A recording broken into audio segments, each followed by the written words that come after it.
much, and it's great to be with you all. Hopefully the Scottish accent is fine for you all to understand. That's been an adjustment since moving to America, for sure.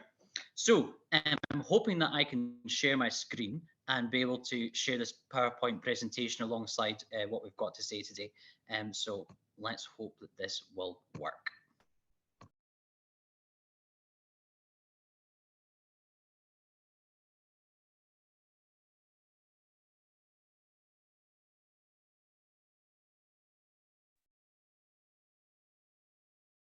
I believe you're muted, Callum.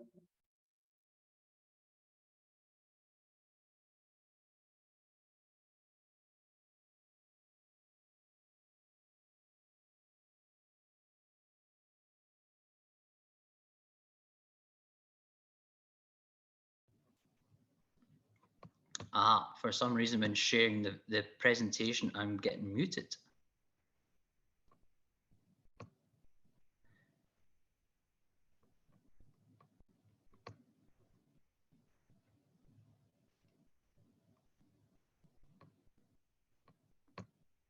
Let's try this one more time and see. Hopefully this will work.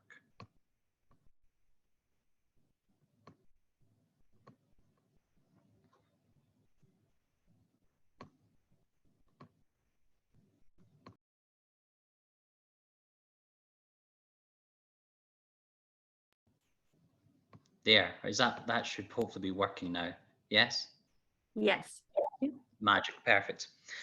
So I was asked by folks here in Rapid City who are part of WSS if I could share a little bit about some of the work that's been going on in Scotland, in particular with the Boys Brigade and the Church of Scotland.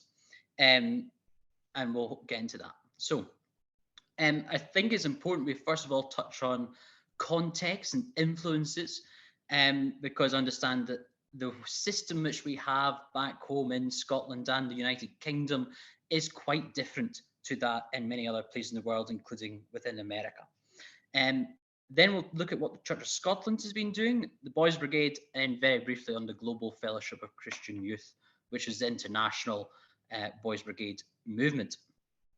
So, contextually, the Church of Scotland, it was founded in 1591, so it's just around about 500 years old.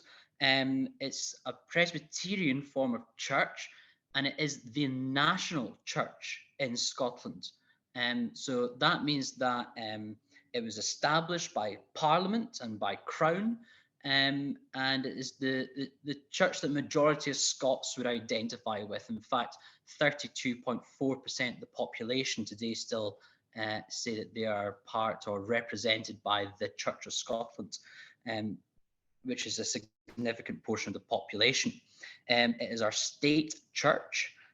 However, important to note that the Scottish nor British government control what happens within the church, but it has a national role in the life. For instance, you might have seen just earlier on last month with King Charles getting the Scottish honours. That was done by the church. And it's been recognised in its independence since 1921 by the UK government. They have a General Assembly every year, and I'm going to mention what they've been discussing at that General Assembly, which has representatives from all across the world, including PC USA, if folks know about that. Yeah. The Boys Brigade, which is a part of the church, especially in Scotland, was founded in 1883 by Sir William Alexander Smith. He looked at the kind of what was going on in Glasgow at the time. There was a lot of slums, there was a lot of poverty in the area, and he thought that the Boys Brigade would be a good way to be able to get young people off the streets and get them into education, and that's where the Boys Brigade was founded. 98% of Boys Brigade companies in Scotland, so that's like, if I was to put it into another context, a bit like a scout group, you know, your local organisation. Well, 98% of those in the Boys Brigade in Scotland are members of the Church of Scotland. So that's why it's significant we bring that in. Internationally, it has over 750,000 members in over 60 countries across the world. So, What influences the church and the Boys Brigade in terms of thinking about the environment? Well, as a church and as a Christian organisation, the Bible, first of all. Other faith groups working together ecumenically or as a multi-faith organisation. And this has been most evident in 2022. So as you all probably know, 2021, Glasgow in Scotland hosted the COP26 conference. Well, the year after that, in 2022, a letter was sent to the United Kingdom government and to the COP26 President Alok Sharma for a meeting to discuss the outcomes and to ensure and to bring to make sure that they were doing what they said they were meant to be doing, what progress had been done since November 2021's COP26. The letter was signed by numerous faith organisations, with the Church of Scotland and the Church of England leading that conversation.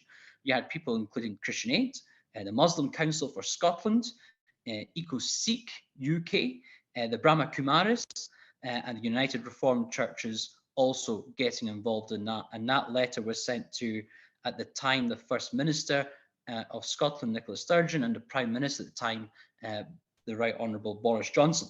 So the church doesn't work in isolation. I think that's important to note. It needs to be a collective effort, 100%. Public figures. David Attenborough, of course, has been campaigning for the environment for a long, long time, and King Charles as well, our newly anointed king. He started talking about environmentalism back in 1970 when he was 21 years of age, and his first major speech was about the dangers of plastic pollution. Since then, he's been a very, very public figure when it comes to the environment.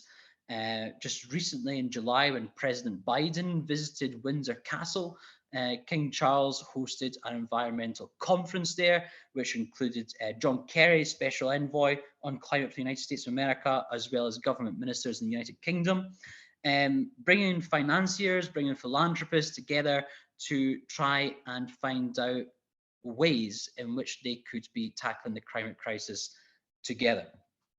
As Charles is now head of state in the United Kingdom, environmentalism is not seen as a political issue.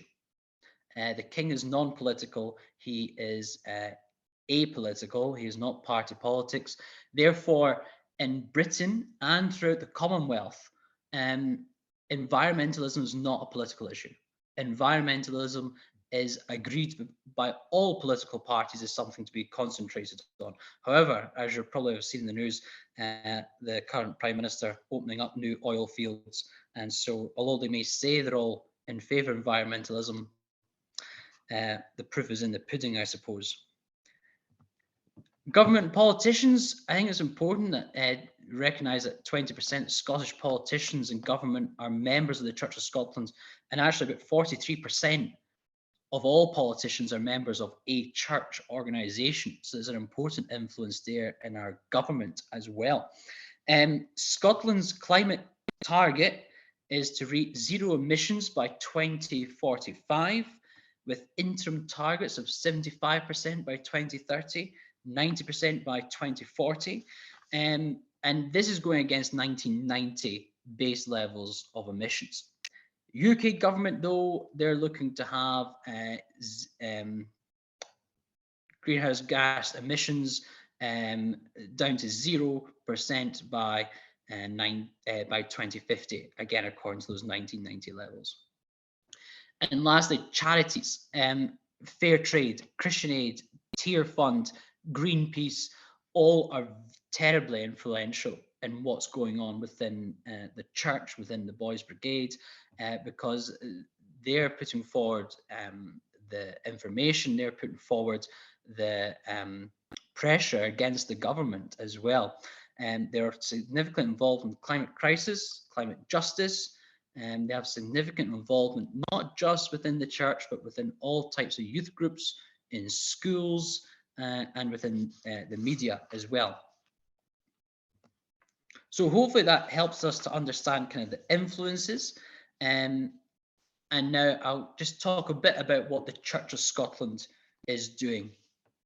I think it's important to point out that, again, as I said earlier, as though it's a state church, it's not influenced by or told what to do by the government. And this is quite significant because it allows the church to be able to bring the government to account.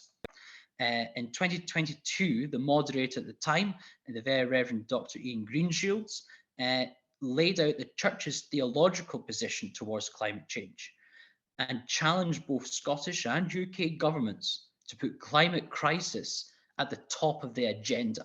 And you can see here his quotation, what concerns me is not just the lack of a place in the agenda for the issue of global warming, but the fact that this issue is not the top of the agenda. The challenge the church sees the wealthiest in society, millionaires, billionaires, goodness, trillionaires. The church believes they ought to be encouraged to dispense the greatest part of their wealth and to positively impact on climate change.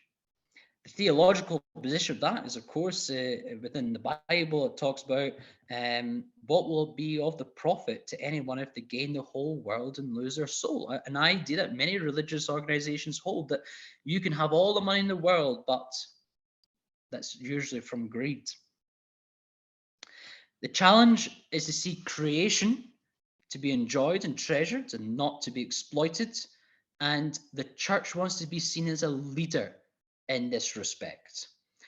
It wants to be seen as the voice on climate change back home in Scotland and throughout the United Kingdom.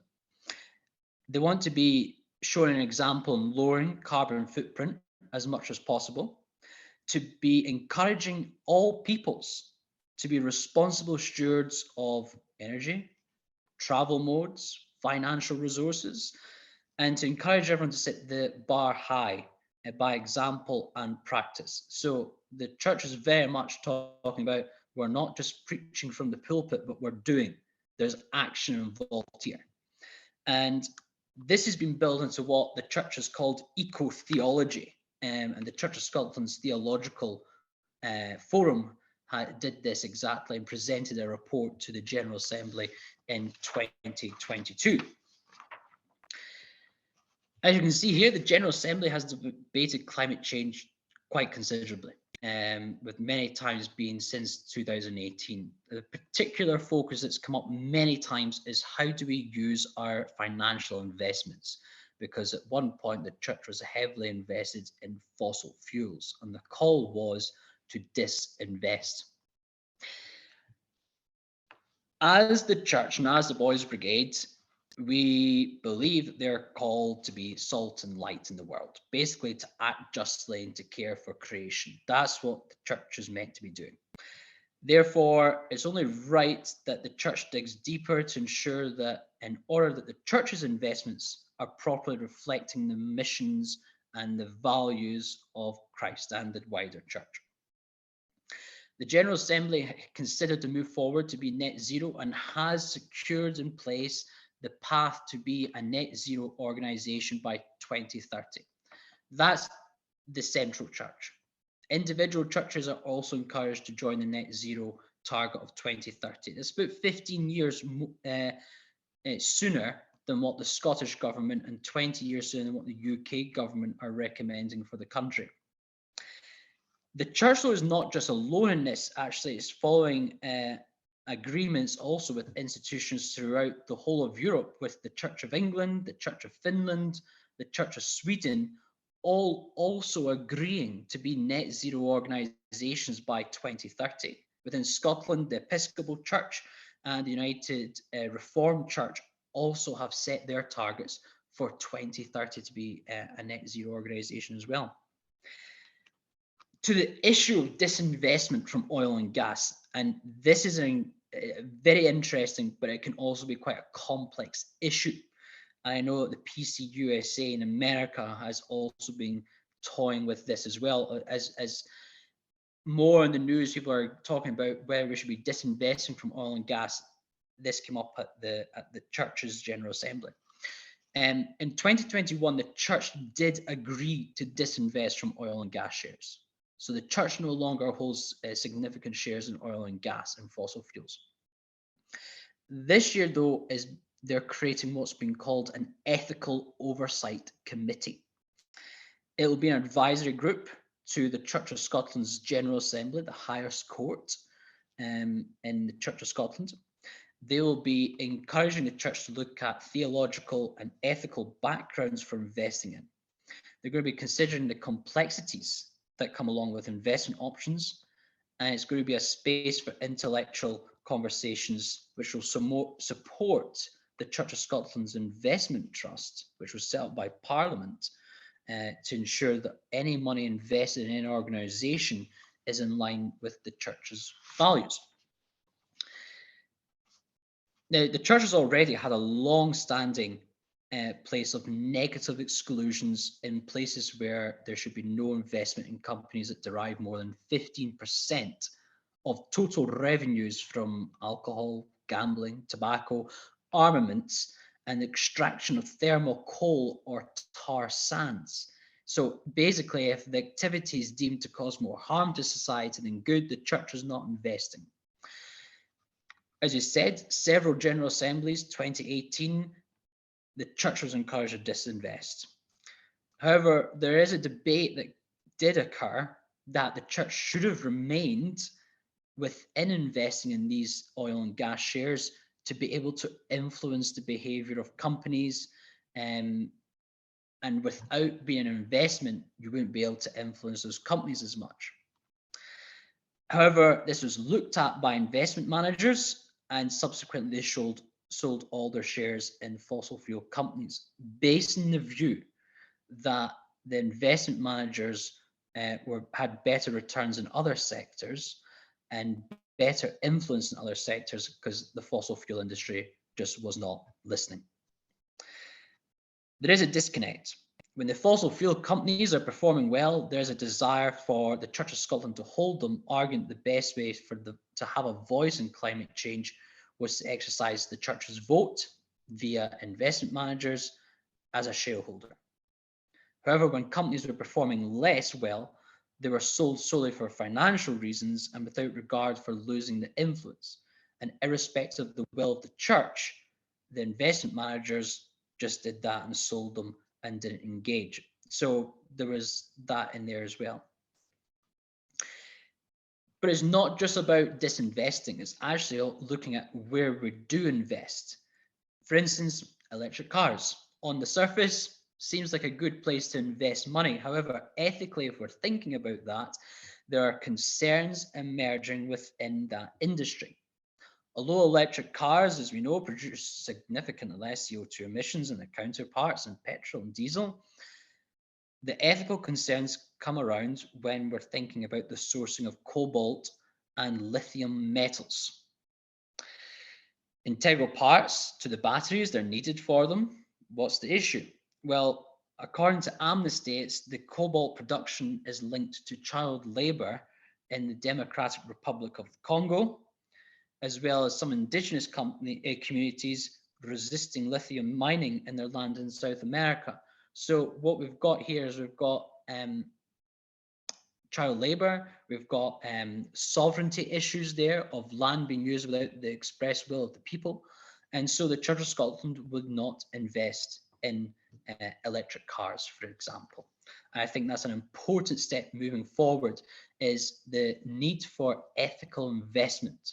I know that PCUSA, which has, I think, around about 10 times the financial shares than what the Church of Scotland has ever had, they've had the same debate, but I am of the understanding from what I've read that PCUSA are still invested in fossil fuels.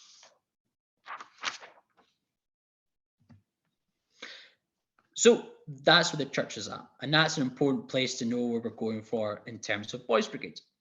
In Boys Brigade, we work with young people when they become 18, also coming back as leaders and as helper volunteers. The Boys Brigade is about encouraging young people. We have faith in young people. It's our vision to see that young people live life to the full. Across the world, we recognise that young people are speaking up about climate change. While academics and scientists do not receive the airtime or the vision time as they should do, children and young people are successful in doing that. And so it's worthwhile and important that organisations like the Boys Brigade, like Scouts or Guides, etc., do get involved in this conversation. The Boys Brigade is partnered with Christian Aid to produce materials for young people to discuss this all across Scotland and across the United Kingdom. Is to talk about not just climate change, but also about climate justice.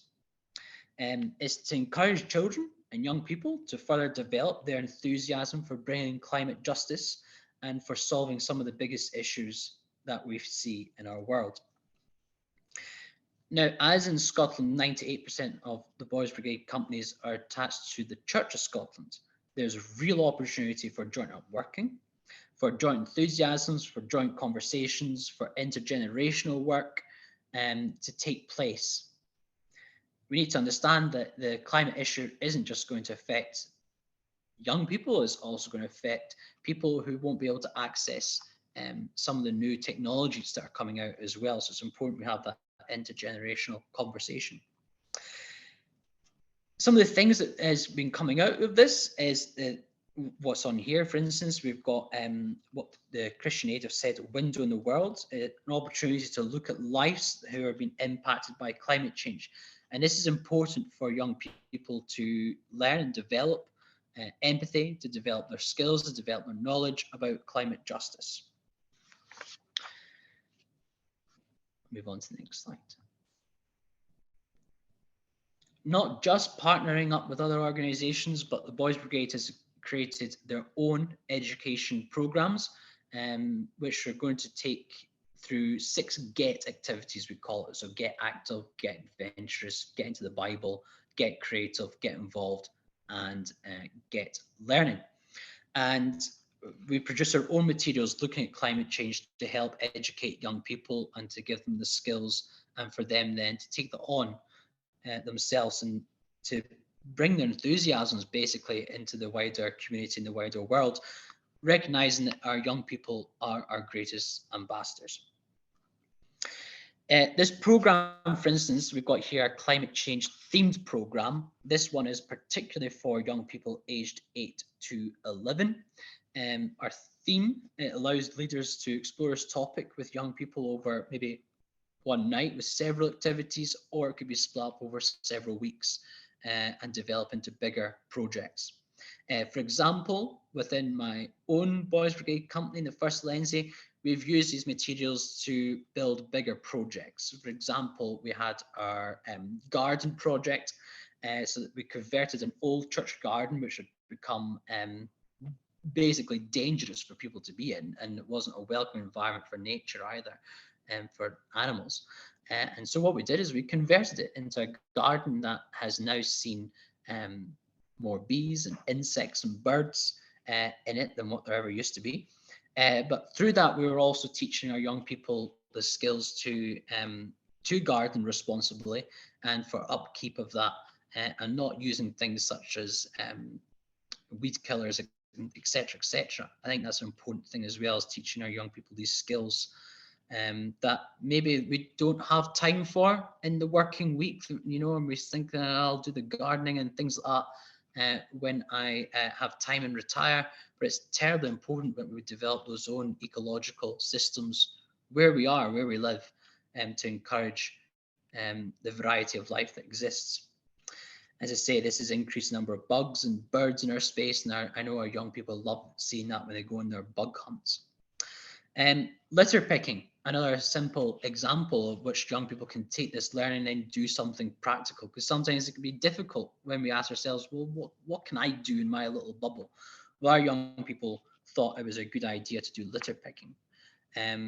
Organised first of all for COP26 in 2021, and then they again used the King's coronation over the coronation bank holiday weekend. On the Monday, the King was encouraging people to volunteer. And one of the things that the Boys Brigade in our area did alongside the church was a community litter pick. great because it's something practical, but it's also visual, and it encourages other people to get out and about and to be visible in our community. Wider than that, though, the Boys Brigade does have some influencing power. For instance, we have got 2 elected members of the Scottish Youth Parliament, and they really lobby the Scottish Parliament with the views and opinions of young people in the country. They put pressure on the Scottish government to tackle fast fashion recently, and that was something that was in the Boys Brigade's magazine. Part of the circular economy bill, which is going through Scottish Parliament, is about the transition to net zero and also a circular economy. That was supported by the Scottish Youth Parliament. It was created by the Scottish Youth Parliament, some aspects of that, and that's an important part of the work.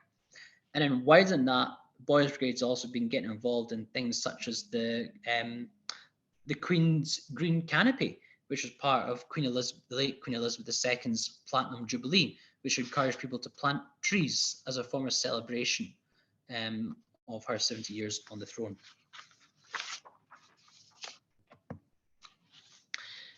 Just another example of some of the materials that we've been using within the Boys Brigade that we've created in-house, along with some help again from people like Tier Fund and Fair Trade and Christian Aid.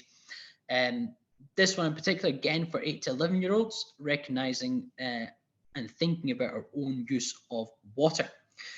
This activity links into bigger actions and projects, just like we were talking about before, starting small with learning about the issue, then being able to take that learning into the wider world.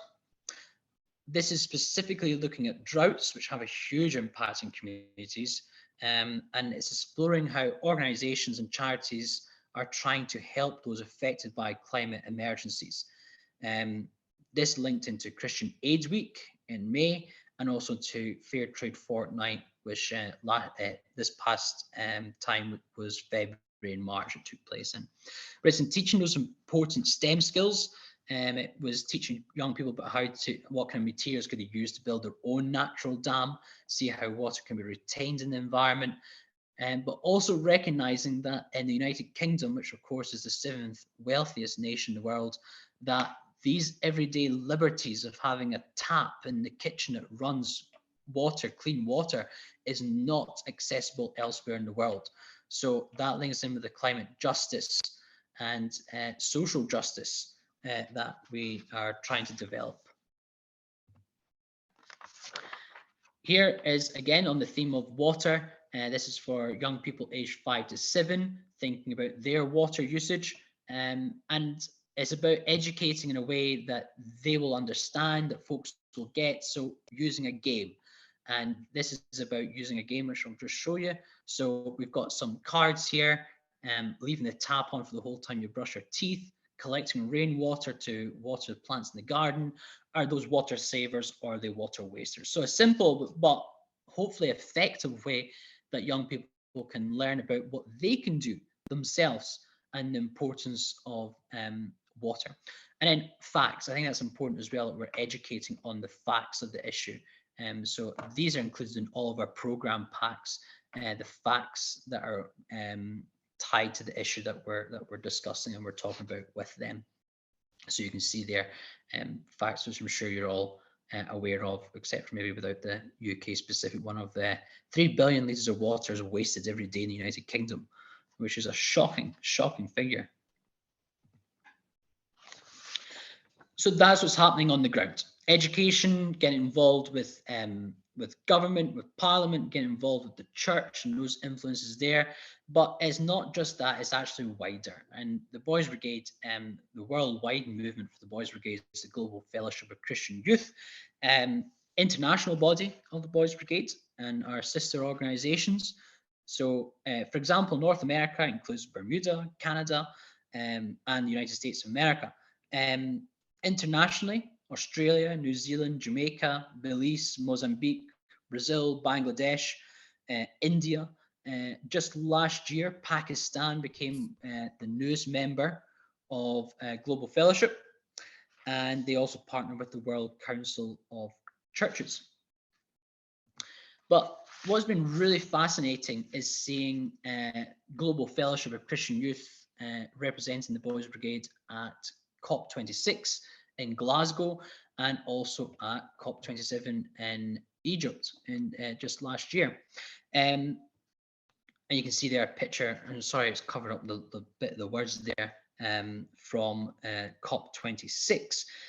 We were represented by two members of the brigade. We had Dick Klein-Nicolai from Boys Brigade and Girls Brigade Uganda, and we also had our African development manager, Masusu Mwanza, who was there. And I think the reflections were very important for us all to listen to. They reflected that Global Fellowship and Boys Brigade internationally welcomed the landmark agreement from COP27 conference to provide loss and damage funding for vulnerable countries hit hard by climate disasters. Each one of us needs to make a personal and local community commitment to carry out activities that conserve the environment. And we must plant more trees, transition to renewable sources of energy, and live responsibly in order to secure a livable earth for eternity. And that was their reflections I just read out from COP27. After being involved as delegates at COP26 and 27, Global Fellowship has been encouraging all partner organizations across the world to be getting involved in this conversation, to be encouraging young people to be taking the lead in the climate crisis, to be encouraging all organizations within Global Fellowship to include this in their program resources and activities. And as you've seen within the activities within the United Kingdom, this is taking place at present. And that's 30 minutes, I think I've got. So that's quite nicely done there. I'm happy to take questions now. Yeah, I'll stop sharing.